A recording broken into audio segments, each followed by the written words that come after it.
ఒక దట్టమైన అడవి గుండా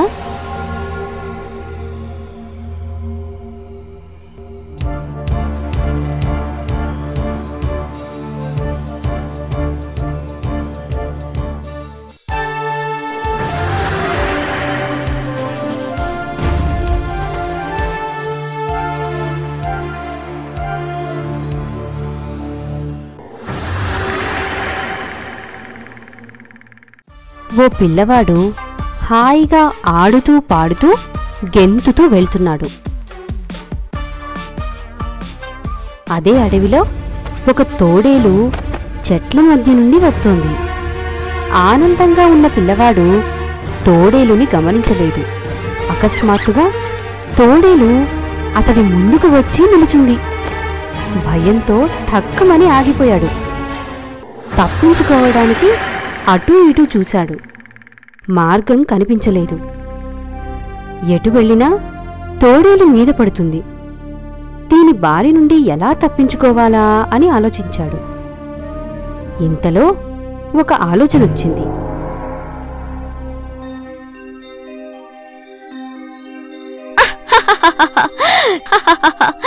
తోడేలు గారు, నమస్కారం.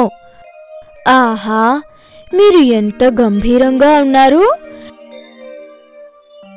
మీ రూపం, మీ విన్యాసం ఇంకే జంతువుకి రావు. ఆపు. ఎందుకీ పొగడతా? నన్ను పొగిడితే నేనుబ్బుపోయి వదిలిపెట్టేస్తాననుకున్నావా? నా సంగతి నీకు తెలీదు. మనిషి కనిపిస్తే చాలు, నేను చంపకా మానను, తినకా మానను. ఓ, తప్పకుండా నన్ను చంపండి. నాకు తెలుసు మీరు చంపుతారు, మీ ఆకలి తీర్చుకుంటారు. కానీ ఒక్క కోరిక తీరుస్తారా తోడేలు గారు? ఏమిటా కోరిక? మీరు ఈ వెదురుగొట్టం ఊదుతూ మంచి పాట వాయించండి. మీ పాటకి నేను కాసేపు నాట్యం చేస్తాను. మీరు ఎప్పుడు కావాలంటే అప్పుడు తినద్దురుగాని.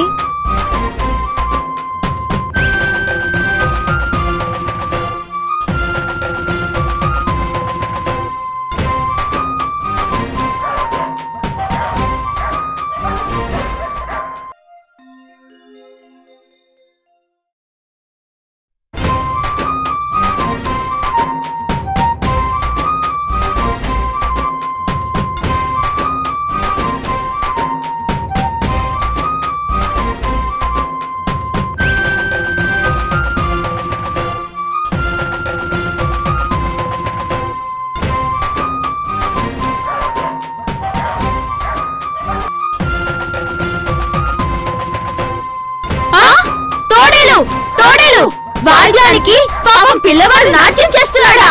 కుట్రం, మోసం, దాన్ని తరిమేయాలి.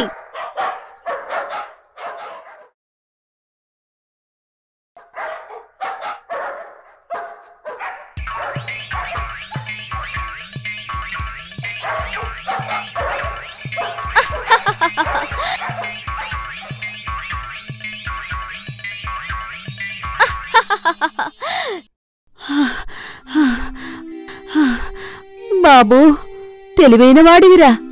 నేను తెలివిహీనుణ్ణి. నేనుగా చంపి తినక నువ్వు చెప్పావని నాకీ వాచ్యవెందుకు? నీ మాట విని నేను మోసపోయాన్రా కుర్రాడా. నన్నీ కుక్కలు బతకనివ్వవు.